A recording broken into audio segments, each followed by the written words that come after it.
لبثوا غير ساعة كذلك كانوا يؤفكون وقال الذين أوتوا العلم والإيمان لقد لبثتم في كتاب الله إلى يوم البعث فهذا يوم البعث ولكنكم كنتم لا تعلمون. اور جس دن قیامت برپا ہوگی مجرم لوگ قسمیں کھائیں گے کہ ہم دنیا میں ایک گھڑی یعنی صرف ایک گھنٹے سے زیادہ نہیں ٹھہرے. اسی طرح وہ دنیا میں حق سے پھیرے جاتے تھے اور جنہیں علم اور ایمان دیا گیا تھا وہ کہیں گے تم اللہ کے مقرر کردہ دنوں کے مطابق یعنی قیامت تک قبر میں ضرور ٹھہرے رہے.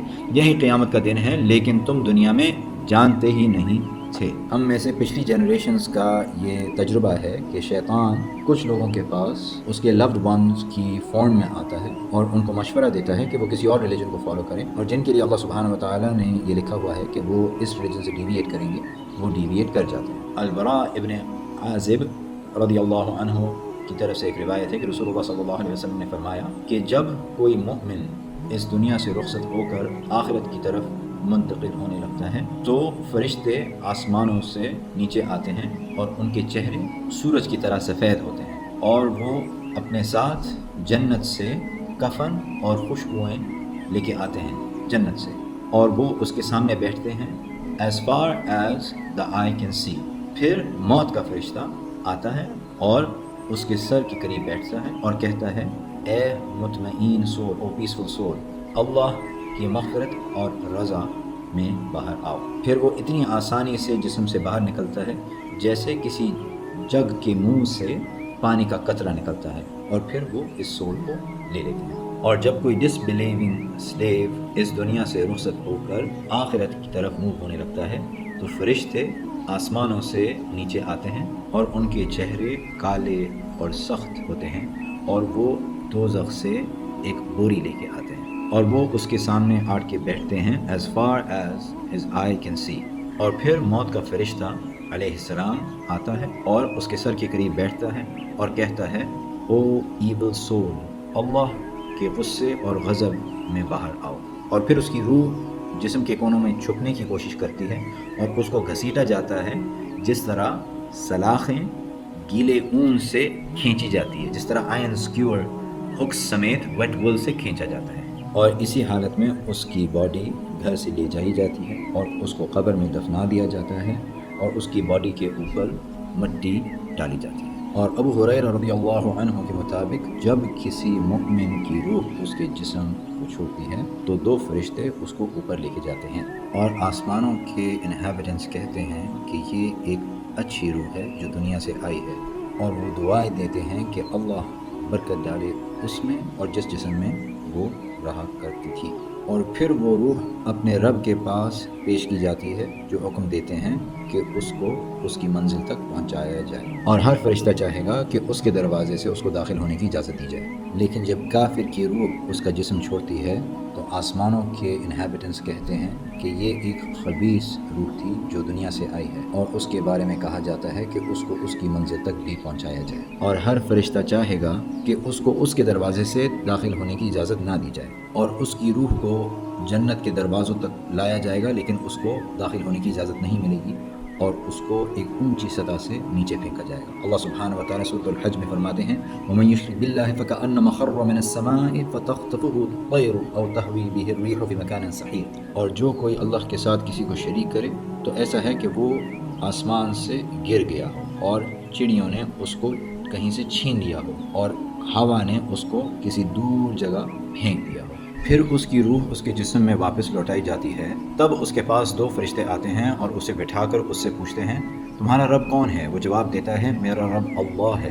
وہ پوچھتے ہیں تیرا دین کیا ہے؟ وہ کہتا ہے میرا دین اسلام ہے. وہ پوچھتے ہیں یہ شخص کون ہے جو تم میں بھیجا گیا تھا؟ وہ کہتا ہے یہ محمد صلی اللہ علیہ وسلم ہے اللہ کے رسول. پھر آسمان سے ایک آواز آتی ہے میرے بندے نے سچ کہا اس کے لیے جنت کا دروازہ کھول دو اور اسے جنت کا لباس پہنا دو. لیکن اگر وہ کافر یا منافق ہو تو اس سے پوچھا جاتا ہے تیرا رب کون ہے؟ وہ کہتا ہے افسوس مجھے نہیں معلوم.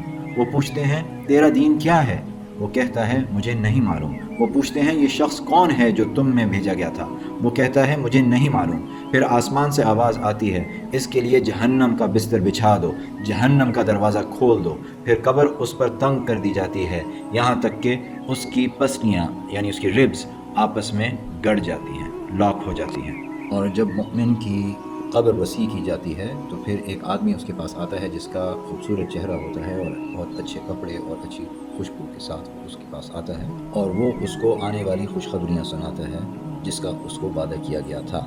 اور مومن کہتا ہے کہ تمہارا چہرہ کوئی خوشخبری پیش کرتا ہے. تو وہ جواب میں کہتا ہے کہ میں تمہارے اچھے اعمال ہوں. اور پھر اس کے لیے جنت کا ایک دروازہ کھولا جاتا ہے اور ایک جہنم کا دروازہ بھی کھولا جاتا ہے اور اس کو بتایا جاتا ہے کہ یہ یعنی جہنم تمہارا گھر ہوتا اگر تم اللہ سبحانہ وتعالی کی نافرمانی کرتے. لیکن اللہ سبحانہ وتعالی نے اس کی جگہ یہ دروازہ تمہارے لیے یہ جگہ تمہارے لیے بنائی ہے مقرر کی ہے یعنی جنت. اور جب وہ جنت دیکھتا ہے تو وہ دعا کرتا ہے کہ وہ اس کے اور قریب آ جائے تاکہ وہ اپنے عزیزوں کے اور قریب آ پائے. لیکن اس کو آرام دیا جاتا ہے اور اس کی قبر اور وسیع کی جاتی ہے اور نور سے بھری جاتی ہے اور اس کی باڈی اسی سچویشن میں ڈالی جاتی ہے جس پوزیشن میں وہ تھی.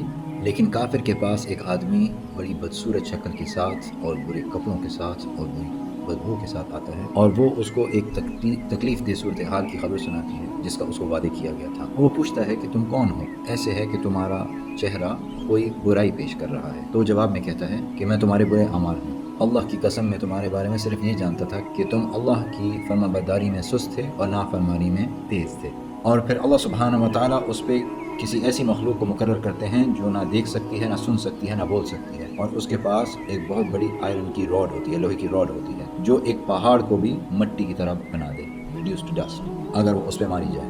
اور جب کافر کو اس سے مارا جاتا ہے تو وہ مٹی بن جاتا ہے اور پھر اس کو ریسٹور کیا جاتا ہے اور پھر وہ مٹی بن جاتا ہے اور پھر وہ چیختا ہے لیکن انسان اور جن اس کی چیخ کو نہیں سن پاتے اور وہ دعا کرتا ہے کہ اس کا حساب نہ ہو. رسول اللہ صلی اللہ علیہ وسلم کی صحابی عمر ابن العاص حالت موت میں اپنی صورتحال بیان کرتے ہوئے بتا رہے تھے کہ ان کو ایسے محسوس ہو رہا تھا کہ وہ ایک ڈبے میں لیٹے ہوئے ہیں اور وہ سوئی کی آنکھ سے سانس لے رہے ہیں اور انہیں ایسے محسوس ہو رہا تھا کہ جیسے ایک لمبی سی برانچ جس کے اوپر کانٹے بھرے ہوئے ہیں وہ ان کے پیر کے نیچے سے کھینچی جا رہی ہے اور ان کے جسم کے بیچ میں سے ان کے سر کے تھرو کھینچی جا رہی ہے. اور یاد رکھیے کہ نہ صرف کافر اور منافقین کو قبر میں آزمائش کا سامنا کرنا پڑے گا بلکہ رسول اللہ صلی اللہ علیہ وسلم کے وقت میں بھی ایسے لوگ تھے جو تہمتیں پھیلاتے تھے یا جب وہ باتھ روم استعمال کرتے تھے تو اپنے کپڑوں کو احتیاط سے کسی گندگی سے بچاتے نہیں تھے.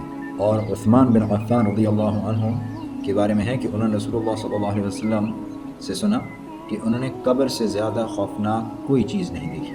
علی ابن ابی طالب رضی اللہ عنہ فرماتے ہیں کہ دنیا پیچھے جا رہی ہے اور آخرت آگے آ رہی ہے اور دونوں کے اپنے بچے ہیں تو تمہیں آخرت کے بچوں میں شامل ہونا چاہیے اور دنیا کے بچوں میں شامل نہ ہو کیونکہ آج اعمال ہیں یعنی اچھے اور برے یا برے اعمال کیے جا سکتے ہیں لیکن کوئی پوچھ گچھ نہیں ہے اور کل پوچھ گچھ ہے لیکن کوئی اعمال نہیں کیے جا سکیں گے.